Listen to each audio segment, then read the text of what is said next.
Hay recuerdos que parecen sueños, pesadillas tan vívidas que uno preferiría olvidarlas.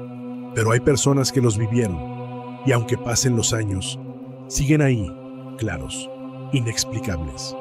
Hoy vas a escuchar 3 historias verdaderas, 3 momentos donde lo cotidiano fue atravesado por lo imposible, y nadie, ni siquiera la policía, pudo darle una explicación. Una niña se acuesta entre sus amigas, pero ninguna recuerda haberla invitado.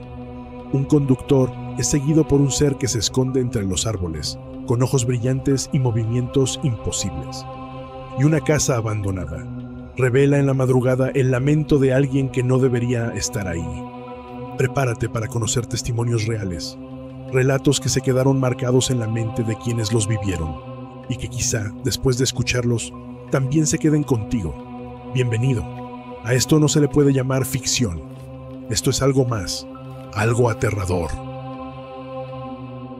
Voy a contarles algo que me sucedió hace algunos años, algo que aún no logro olvidar. Después de mucho tiempo viviendo en departamentos pequeños y en zonas algo complicadas, mi familia y yo por fin encontramos una casa. Una mejora, al menos eso creíamos.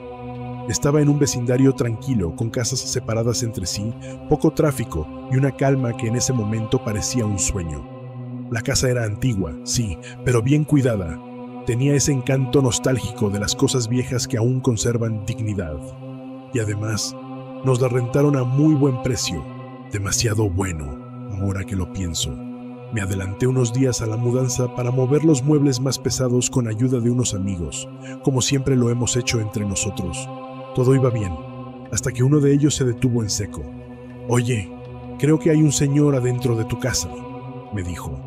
Me señaló al fondo del pasillo, hacia una puerta pequeña que yo no había notado bien. Lo vi por allá. Era un señor moreno, canoso. No parecía vecino ni trabajador. Entró y desapareció. Fui de inmediato. La puerta estaba entre el comedor y las escaleras. Era del mismo color que la pared, sin manija, clausurada. Al observarla mejor, entendí que no estaba cerrada, estaba sellada. Y detrás lo confirmé. Había una pared, como si alguna vez hubiera sido un acceso, pero llevaba años inutilizada. No le di importancia. Supuse que mi amigo se habría confundido, y seguimos con la mudanza. Pasaron los días. Mi esposa y mis hijas se unieron y comenzamos una nueva vida. Todo parecía normal. La casa era fresca, silenciosa. Hasta que mi hija menor, de apenas 4 años, empezó a hablar de un señor. Decía que vivía ahí, a quien le hablaba, y que le pedía que fuera con él, a la puerta del pasillo. Sí, esa misma puerta clausurada. Intentamos no asustarnos. Pensamos que era su imaginación, tal vez una fantasía infantil inspirada por lo curioso del lugar. Le restamos importancia, y poco a poco, ella dejó de mencionarlo. Vivimos ahí 4 años, 4 años sin sobresaltos, sin más incidentes, hasta el día en que nos mudamos. Otra ciudad, otra casa. Empacamos todo, y como aquella vez, mis amigos me ayudaron con la mudanza. Era de noche, estábamos cerrando la camioneta, y entonces lo vi, en la ventana del cuarto de mi hija, un hombre, moreno, de cabello completamente blanco. Estaba quieto, mirándonos. No era una sombra, no era una figura borrosa, era real. Y cuando se dio cuenta de que lo estaba mirando, se giró y se internó en la oscuridad. Corrí, entré a la casa, revisé cuarto por cuarto, y no había nadie. La casa estaba completamente vacía. Fue ahí cuando entendí que mi amigo no había visto mal, que mi hija no se había inventado nada. Ese hombre, ese alguien, había estado con nosotros todos esos años. Nunca nos hizo daño, nunca se manifestó de forma violenta, pero estaba ahí, observando, y aunque ya no podemos hacer nada, no dejo de preguntarme, ¿qué quería de mi hija? A veces, lo más aterrador no son los ruidos en la noche, ni los portazos, ni las apariciones bruscas. Lo más inquietante es cuando lo sobrenatural se queda en silencio, paciente, observando, y tú, sin saberlo, le das la bienvenida a tu casa. Si has vivido algo que no puedes explicar, cuéntalo. Tal vez no estás solo. Historia 2. Fiesta de fin de curso. Hola, comunidad. Me llamo Sebastián. Y esta historia ocurrió hace casi 6 años, cuando terminamos la prepa. Para celebrar, un amigo del grupo, Mario, encontró una casa rural para rentar un fin de semana. Estaba en las afueras de un pueblo pequeño, a más o menos 1 hora de la ciudad. La idea era simple: pasar un par de días juntos antes de que cada quien tomara su camino.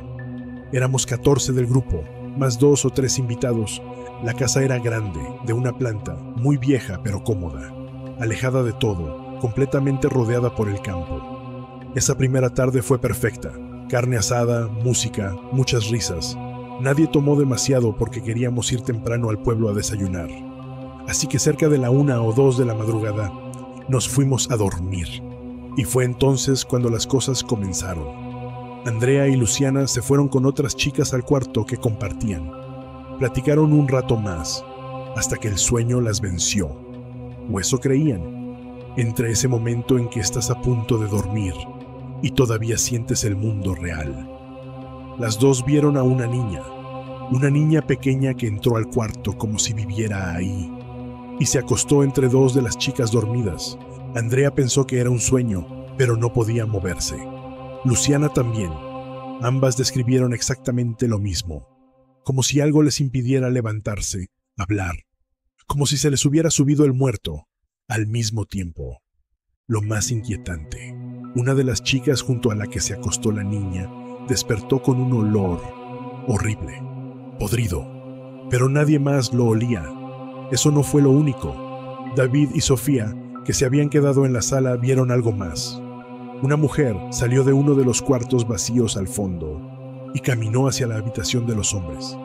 Pensaron que era una de las chicas, quizá buscando a su pareja, pero luego lo notaron. Llevaba un vestido largo, antiguo, claro, con puntitos, y ninguna chica del grupo iba vestida así.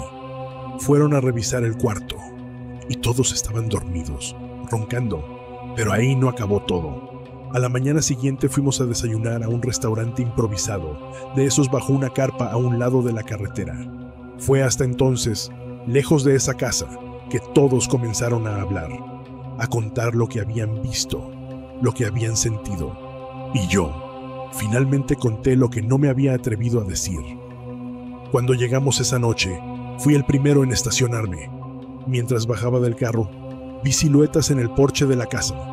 No personas claramente definidas, pero sí formas, varias, y lo más perturbador, los ojos brillaban, como los ojos de los gatos en la oscuridad, reflejaban la luz. Me paralicé, pero justo en ese momento llegaron los demás, riendo, haciendo ruido, y todo desapareció. La señora del restaurante, que nos había escuchado sin querer, se acercó. Nos preguntó dónde nos habíamos quedado. Cuando le dijimos el camino, nos miró muy seria. Esa era la casa de la familia Romero, nos dijo. Una pareja, los hermanos de ella, y su hija pequeña. Una noche, los vecinos los vieron llegar, entrar, y nunca más salir. Días después, fueron a buscarlos.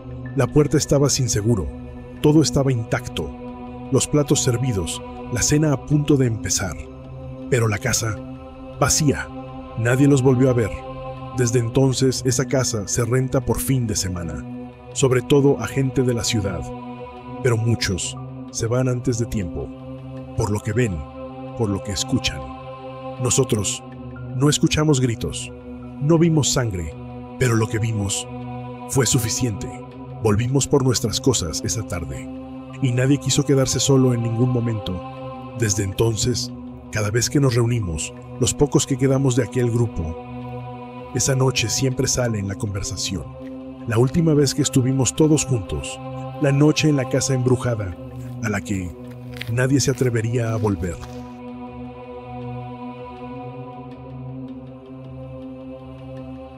Tercera historia: la casa espejo. No sé por qué me tomó tantos años contar esta historia.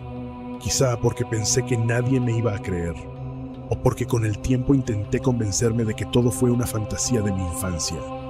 Pero no fue así, y lo recuerdo con una claridad que me da escalofríos. Crecí en un barrio tranquilo. No era residencial, ni de lujo, pero era de esos lugares donde los niños todavía podían jugar en la calle, andar en bici, correr con carritos. Mi casa era única, no seguía el patrón de todas las casas del vecindario, pero justo enfrente había una exactamente igual, solo que al revés, una copia en espejo de la nuestra. Esa casa, desde que tengo memoria, estuvo abandonada, y para nosotros, los niños de la calle, era la casa embrujada. Siempre tenía las cortinas cerradas, las ventanas estaban rotas, algunos se atrevían a entrar como parte de retos. Yo nunca lo hice, mis padres me lo tenían prohibido, pero sí la miraba, mucho, desde lejos. Una vez le pregunté a mi mamá por qué estaba vacía. Me dijo que cuando ellos compraron nuestra casa, esa ya estaba así, que nunca supieron de quién era, ni por qué nadie la habitaba. Una noche, yo tendría unos 8 años. Me despertaron los pasos rápidos de mis padres. Fui a la sala. Los vi asomados por la ventana, nerviosos. Miraban hacia la casa de enfrente, y entonces lo escuché. Era el llanto de una mujer. No un llanto cualquiera, un lamento, un grito de dolor profundo, una tristeza que helaba la sangre. Mi papá llamó a la policía, y en menos de 5 minutos llegó una patrulla. Los oficiales entraron a la casa sin dudar. Desde nuestra ventana, veíamos las linternas moviéndose dentro. Pasaban de un cuarto a otro, hasta que se escuchó un grito, pero no de la mujer. Era uno de los policías, y después el otro. Salieron corriendo por la puerta, pálidos, descontrolados. Mi papá cruzó la calle para hablar con ellos. Luego llegaron más patrullas, y mientras yo me quedaba junto a mi madre, escuché lo que los policías decían entre susurros. En un cuarto pequeño, al fondo de la casa, uno de ellos sintió que algo le rozaba el hombro. Pensó que era su compañero, pero no había nadie. Luego sintió otra cosa, unos pies colgando a la altura de su cabeza, como si alguien estuviera suspendido en el aire. Salió corriendo. El otro oficial se asomó y también los vio, los pies, colgando en un cuarto vacío. Cuando regresaron a revisar, no había nada, y el llanto había desaparecido por completo. Los vecinos hablaron del tema por días. Algunos decían que era real, otros que los policías estaban sugestionados, pero como todo, se olvidó. Pasaron los años, y cuando tenía como 15, una noche me desvelé jugando en la computadora. Cerca de la medianoche, escuché algo desde la sala. Era el mismo llanto, la misma voz, la misma tristeza, pero esta vez nadie más se despertó, nadie encendió luces, nadie llamó a la policía. Me quedé ahí, parado, detrás de la cortina, escuchándola, y ya no dije nada. Poco tiempo después, la casa fue demolida. Nadie la quiso comprar. En su lugar, construyeron departamentos. Todo cambió. Ya ninguno de los niños de mi infancia vive ahí. Las casas son otras, las familias también. Pero cuando regreso a visitar a mis padres, miro ese terreno y me cuesta creer que todo eso ocurrió. A veces pienso que fue un sueño, un mal sueño. Pero entonces mi mamá me dice, ¿te acuerdas de aquella noche? La del llanto de la mujer. Y yo solo asiento, porque sí. Claro que me acuerdo. ¿Cómo olvidar una voz que no era de este mundo?